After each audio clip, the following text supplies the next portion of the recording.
নমস্কার সকলকে, সুপ্রভাত। কেমন আছেন সবাই? তো আজকে এখানে 4 জুলাই, এখানকার ইন্ডিপেন্ডেন্স ডে। এখন বাজছে সকাল 7:30।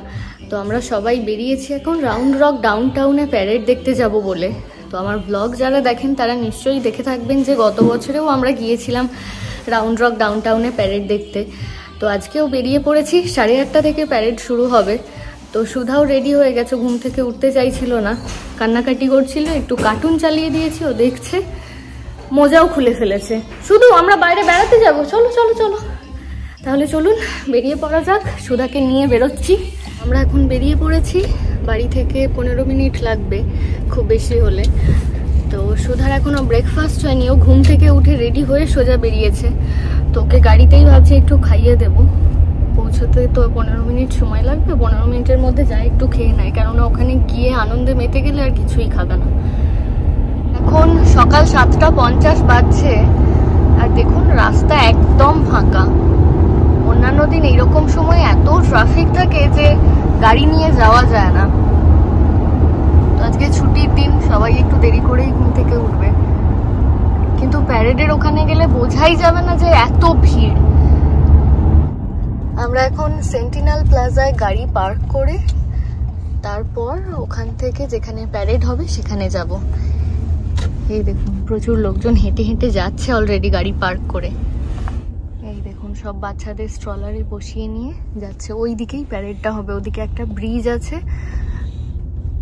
তো ব্রিজের ওদিকে সবাই হেঁটে যাচ্ছে গাড়ি পার্ক করে।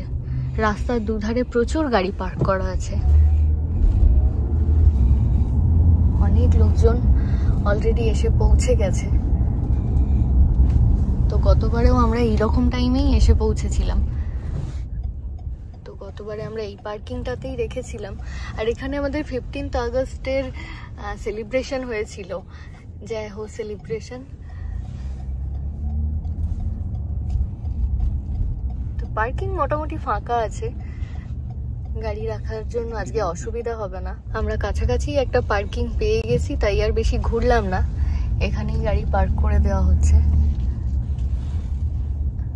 তো এখন আমরা পার্কিং এ গাড়ি রেখে এই ব্রিজটার উপরে যাব।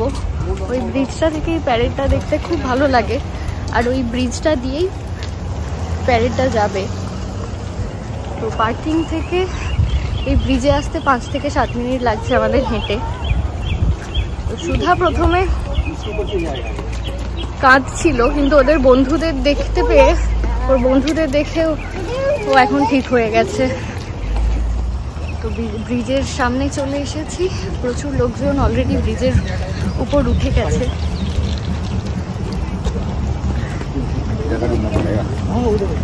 এখানে অনেক লোকজন আছে। তো এখানে সবাই চেয়ার নিয়ে বসে গেছে। আমরা গতবার গিয়েছিলাম একদম ব্রিজের মাঝামাঝি গিয়ে দাঁড়িয়েছিলাম, তো এবারেও সেখানেই যাচ্ছি। মাঝামাঝি গিয়ে দাঁড়ালে দুদিকটা সমান দেখতে পাওয়া যায়। খুব সুন্দর রোদ্দুরও উঠেছে, তার সাথে হালকা মেঘও রয়েছে। তবে গরম বেশ মারাত্মক আছে আজকে।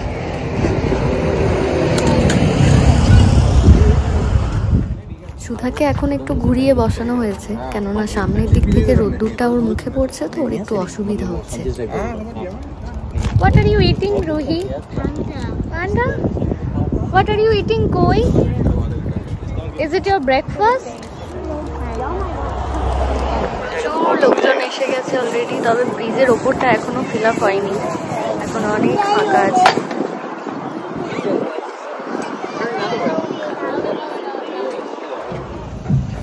সাড়ে 8টা বাজতেই প্যারেড শুরু হয়ে গেছে। আর প্যারেড শুরু হয়ে যাওয়ার কিছুক্ষণের মধ্যেই ব্রিজের দুধারটা লোকজনে ভরে গেছে। গত বছরের মতো এবছরেও প্যারেডের প্রথমেই আসছে স্টোনি পয়েন্ট হাই স্কুলের প্যারেডের টিম। আমাদের দেশে যেরকম হাই স্কুলে ছেলেমেয়েরা পড়াশোনা করার সময় সরকারিভাবে বিভিন্ন স্কুলে দেখবেন এনসিসি ট্রেনিং প্রোভাইড করে, এই স্টোনি পয়েন্ট নেভি জেআরওটিসিটা ঠিক সেই ধরনেরই একটা ট্রেনিং। এখানকার যে সমস্ত রিটায়ার্ড নেভি অফিসার রয়েছেন বা পুলিশ অফিসার রয়েছেন, তারা এই বাচ্চাদের ট্রেন্ড করেন। তো এদেরকে জাতীয় সুরক্ষা কি জিনিস, একটা সচেতন নাগরিকের কি কি কর্তব্য, সেই সমস্ত জিনিস এই ট্রেনিংয়ে শেখানো হয়। আমরা দেশীয়ভাবে প্যারেড বলতে যেটা বুঝি বা এতদিন ধরে আমরা টিভিতে প্যারেড বলে যেটা দেখে আসছি, সেই ধরনের প্যারেড কিন্তু এটা একেবারেই নয়। এটা একটু ভিন্ন ধরনের প্যারেড। এখানে বিভিন্ন ধরনের খেলার টিম, বিভিন্ন সংস্থা, বিভিন্ন কোম্পানি তাদেরকে রিপ্রেজেন্ট করে, বিভিন্ন ধরনের ট্যাবলয়েড নিয়ে আসে, তাতে আলাদা আলাদা থিম থাকে। তো এখানে প্যারেড বলতে এটাই।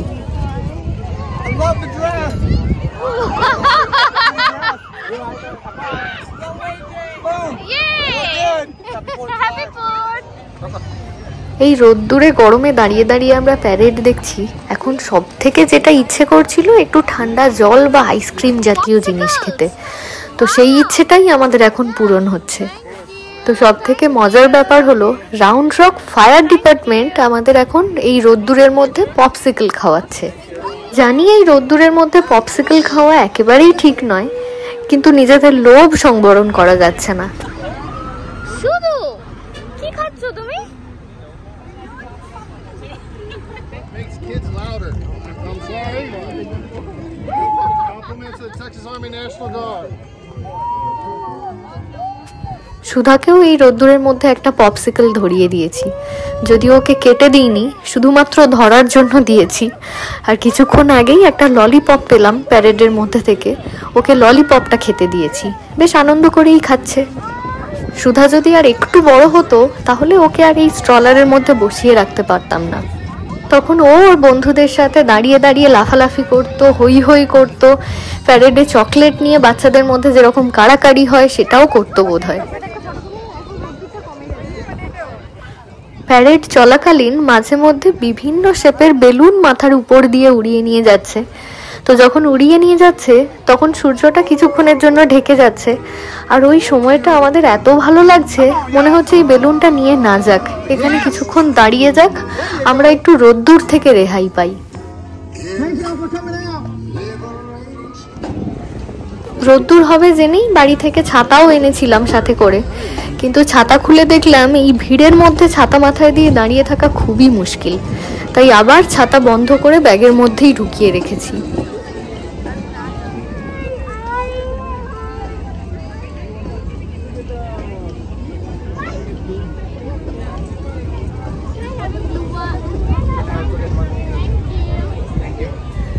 সবাই এই রোদ্দুরের মধ্যে দাঁড়িয়ে থেকে একদম ঘেমে স্নান করে গেছি।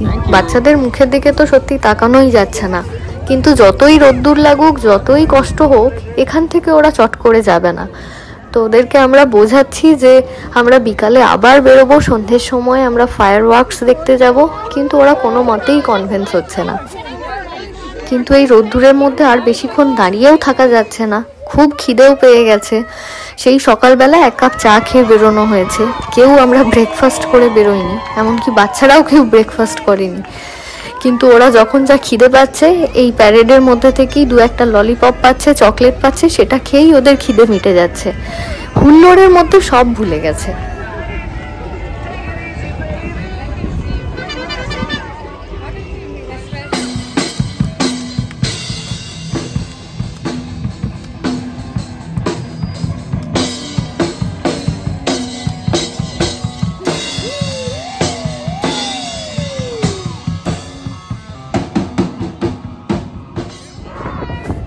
আজকে যদি একটু মেঘলা থাকতো তাহলে আরো বেশ কিছুক্ষণ দাঁড়িয়ে থেকে প্যারেডটা দেখা যেত।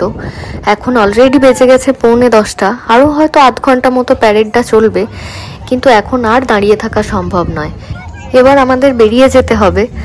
আর বাড়িতে গিয়ে ভাবছি ব্রেকফাস্ট করব না, রাস্তা থেকেই কিছু একটা খাবার দাবার নিয়ে নেব। সুধার জন্য তো আমি অলরেডি বাড়ি থেকে ওর খাবার দাবার নিয়ে এসেছি, গাড়িতে গিয়ে ওকে একটু খাইয়ে দেব। এমনিতেই আমাদের বাড়ি ফিরতে ফিরতে আজকে 11টা বেজে যাবে। বাড়ি ফিরে আর বিশেষ কিছু বানাবো না, শুধু ভাত, মুসুর ডাল আর অমলেট বানাবো আজকে লাঞ্চের জন্য। তো এখন 10টা বাজছে, আমরা সবাই ফিরে যাচ্ছি, আর কিছুক্ষণের মধ্যে প্যারেডও শেষ হয়ে যাবে। তো ব্রেকফাস্ট করে আসিনি, ফিরে গিয়ে ব্রেকফাস্ট করব।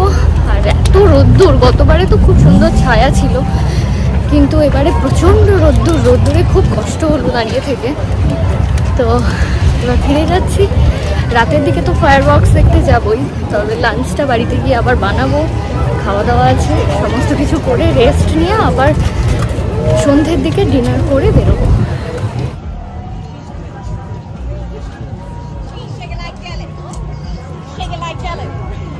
ফিরে এসে গাড়িতে সুধা ঘুমিয়ে গেছে। সকালের ঘুমটা ওর কমপ্লিট হয়নি। আজ সকাল সকাল ওকে ঘুম থেকে তুলে দিয়েছিলাম এখানে আসবো বলে। তো আমরা এখন একটু ম্যাকে দাঁড়িয়েছি, ব্রেকফাস্ট এখানেই করে যাব। বাড়িতে গিয়ে আবার ব্রেকফাস্ট বানিয়ে করতে গেলেও একটু দেরি হয়ে যাবে, তাই এখানে ব্রেকফাস্ট করে নেব। আর সুধা খেতে চাইলো না এখন কিছু, বোধহয় একবারে লাঞ্চই করবে আজকে। বাজছে সন্ধে 8টা। তো আমরা এখন বেরিয়েছি রাতের খাওয়া দাওয়া করে স্যানচেজ ড্রাইভ, সিডার পার্ক। তো যতক্ষণ না অন্ধকার হচ্ছে ততক্ষণ তো ফায়ার ওয়ার্কস হবে না, তাই আমরা একটু দেরি করেই বেরিয়েছি আজকে। তো সুধা খাওয়া দাওয়া করে বুঝতে পেরে গেছে যে আজকে আমরা সন্ধেবেলাও বেরোবো, তাই ও খুব আনন্দে আছে। ও কি হচ্ছে এটা, কি হচ্ছে এটা? এতক্ষণ পুরো রাস্তাটা ফাঁকায় ফাঁকা এলাম, আর ফায়ার ওয়ার্কস যেখানে হবে তার সামনে সেই লম্বা লাইনে পড়ে গেলাম। গাড়ির স্পিড কমে যেতেই সুধা চেঁচামেচি শুরু করে দিয়েছে।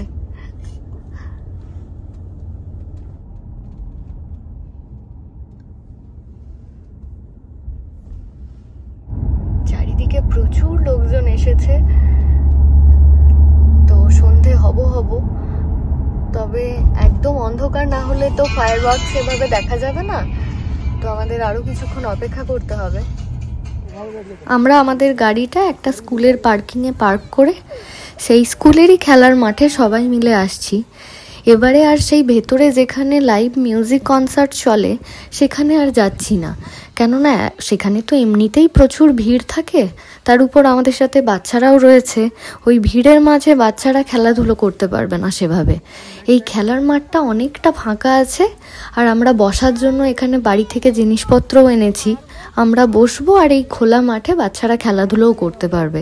খুব সুন্দর হাওয়া দিচ্ছে, আশেপাশে প্রচুর লোকজন আমাদের মতো বসে আছে, তাদের বাচ্চারাও এখানে খেলাধুলো করছে।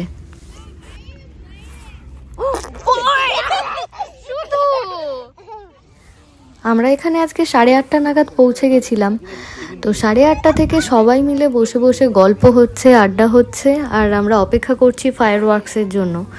বাচ্চাদের তো আজকে ভীষণই আনন্দের দিন, সকাল থেকে ওদের আজকে আনন্দের সীমা নেই। এবার ফায়ার ওয়ার্কস শুরু হয়ে গেছে, তবে আমরা একটু অন্য দিকে ছিলাম যার জন্য প্রপারলি এখানে দেখা যাচ্ছে না, তো একটু সরে আসতে হচ্ছে এটা দেখার জন্য। বাজি পোড়ানো শুরু হলো একদম 9:30 থেকে।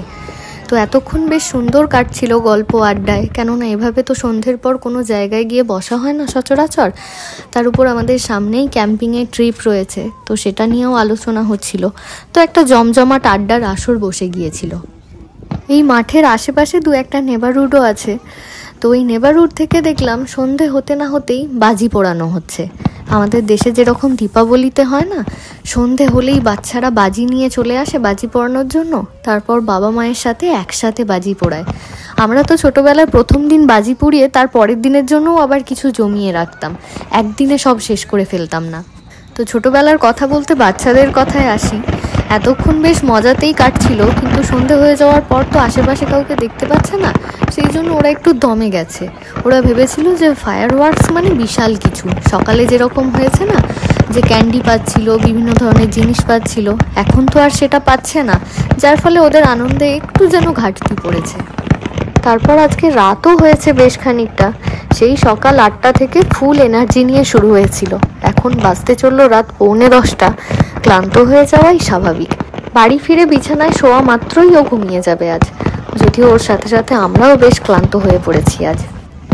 9:45 বেজে গেল, তার সাথে সাথে আজকে 4th জুলাইয়ের বাজি পোড়ানো শেষ। ফায়ার ওয়ার্ক শেষ হয়ে গেছে, এবার এখন আমরা সবাই ফিরছি। তো পার্কিংয়ের একদম সামনেই ছিলাম, তো এখন আমরা বেরিয়ে যাচ্ছি পার্কিং থেকে। খুব সহজেই বেরোনো গেছে ট্রাফিকটা একটু অ্যাভয়েড করে, কেননা খুব কাছাকাছি তো গাড়িটা রাখা হয়েছিল এক্সিট পয়েন্টের, যার ফলে এবারে আর অসুবিধা হয়নি খুব একটা। তো ফায়ারওয়ার্ক শেষ হয়ে যেতেই সুধারও ঘুম পেয়ে গেছে, খুব বিরক্তও হচ্ছে ঘুমোবে বলে। তাহলে চলুন আজকের ব্লগটা এখানেই শেষ করছি। দেখা হচ্ছে আবার খুব শিগগির পরের ব্লগে। আপনারা সবাই খুব ভালো থাকবেন, সুস্থ থাকবেন। নমস্কার, শুভরাত্রি।